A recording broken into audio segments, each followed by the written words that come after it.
Now the question arises here. Fatima had two sons, al-Hassan and al-Hussein. So which of these two children will the Mahdi be from? The Rafida or the Shi'as, they believe that the Mahdi will be from the children of al-Hussein. And all of their imams from all different groups, they claim that the Mahdi shall be from the children of Hussein. And even the famous 12 Shi'as, which we shall discuss in a short while, they claim that all of their imams after Hassan came from the lineage of al-Hussein. However, some Sunni references state that the Mahdi shall not be from the children of al-Hussein, rather from the children of Hassan himself. Abu Dawood in his Sunan narrates, I was informed by Harun ibn al-Mughira that Amr ibn Abi Qais narrated from Shu'ayb ibn Khalid from Abi Ishaq that Ali radiyallahu ta'ala anhu once looked at his son al-Hassan and he said, this son of mine is a Sayyid. Inna ibni hadha Sayyid. Meaning this son of mine will be a great leader, somebody whom others will follow. Ali says, just like the Prophet sallallahu alaihi wasallam called him. And there shall appear from his progeny a man who shall be called by the name of your Prophet. He shall resemble him in character, but he will not resemble him in appearance. This is the narration from Ali ibn Abi Talib, narrated in the Sunan of Abu Dawood. So let us ponder over this and examine this narration in a little bit more detail. Firstly, Ali is saying that the Prophet ﷺ called al-Hassan Sayyid. He said, this son of mine is a Sayyid, just like the Prophet ﷺ said. Where did the Prophet ﷺ call him a Sayyid? It is narrated in Sahih al-Bukhari and many other books that once the Prophet ﷺ held up al-Hassan, and al-Hassan was the older of the two grandchildren, and he said, Inna ibni hadha Sayyid. This son of mine is a Sayyid. Son meaning in a metaphorical sense, the grandson.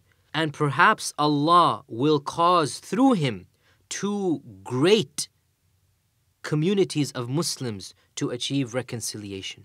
This is the hadith narrated in Bukhari. It is also narrated that the Prophet ﷺ said this while giving the Friday sermon on the mimbar, on the pulpit. Al-Hassan was there. He looked at Al-Hassan and he looked at the audience and he said, this son of mine is a Sayyid, and perhaps someday through him two great armies or two great groups of Muslims shall be reconciled. And of course, this happened in the time of Muawiyah radiallahu ta'ala an, and there was a lot of tribulation and chaos at that time, and two people claimed to be Khalifas at the same time. One of them was Al-Hassan, the grandson of the Prophet ﷺ. The other one was Muawiyah ibn Abi Sufyan radiallahu ta'ala an. Al-Hassan ibn Abi Talib decided, in order to avoid more bloodshed, that he should step down from the Khilafah and he should give up his claim to be the Khalifa in order that the bloodshed and the internal fighting and the civil war amongst the Muslims stop. So through him, Allah subhanahu wa ta'ala reconciled two great communities of Muslims.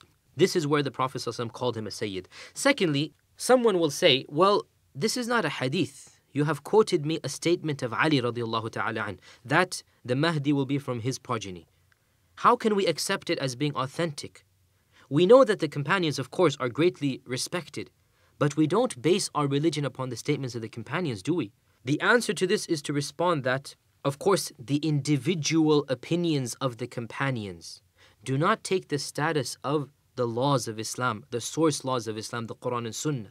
However, when a companion makes a statement about anything pertaining to the knowledge of the unseen, ilm al-ghayb, in this case, the statement of a companion is tantamount to a hadith of the Prophet sallallahu alaihi wasallam. In other words, we raise the status of this statement so that it is basically a hadith of the Prophet sallallahu alaihi wasallam. Why? Because how could the companion say something from the knowledge of the unseen? Where would he get this from?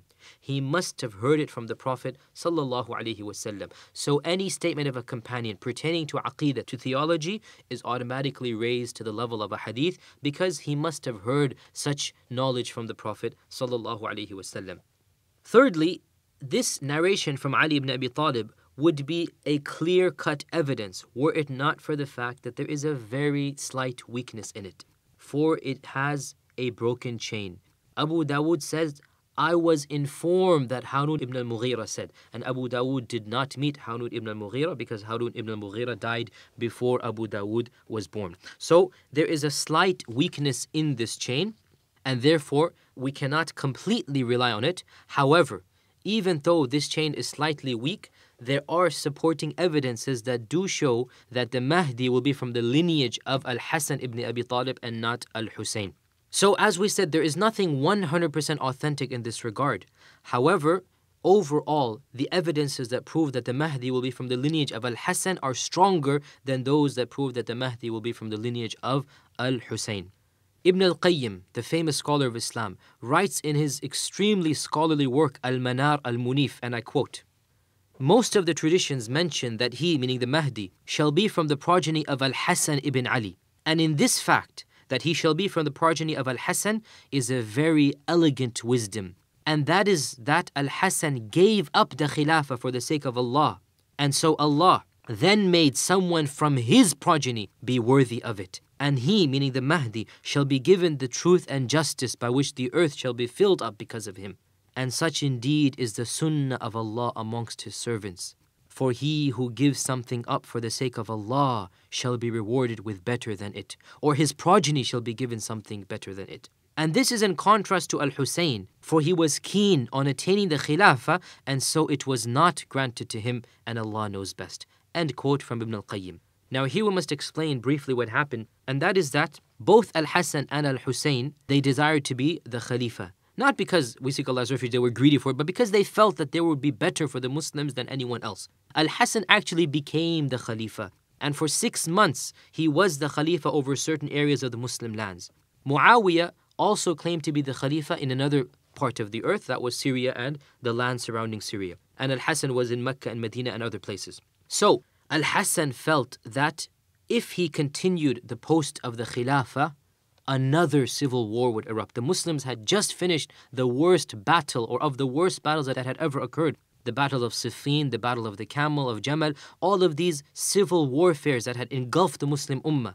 So Al-Hassan felt that the best thing to do, even though he felt he was more deserving of the Khilafah than Muawiyah, he thought for the sake of the Muslims, he should give it up. And that is what he did.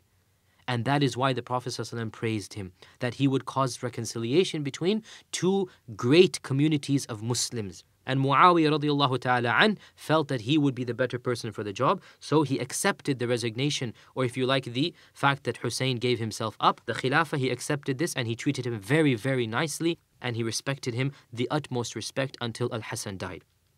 Hussein, on the other hand, radiallahu ta'ala an, was not actually given the Khilafah, but he thought that he would be better for it. And so he agreed with some of the people of Kufa that he would go to Kufa and together they would launch an attack against Muawiyah. And as you all know the story, on his way to Kufa, outside of Kufa, he was surrounded by the army that was sent to block him, to intercede. And the people of Kufa abandoned him, the very people that told him to come. His own Shia, his own protectors that told him to come, they abandoned him at the last minute and they allowed him to die the tragic death that he did, and he was killed before he was given the Khilafah. And of course, all of them, Al-Hassan, Al-Hussein, and Al-Muawiyah, they are all companions. And Al-Hassan and Al-Hussein are from the Al-Bayt. So we love them and we respect them and we say nothing but good about them.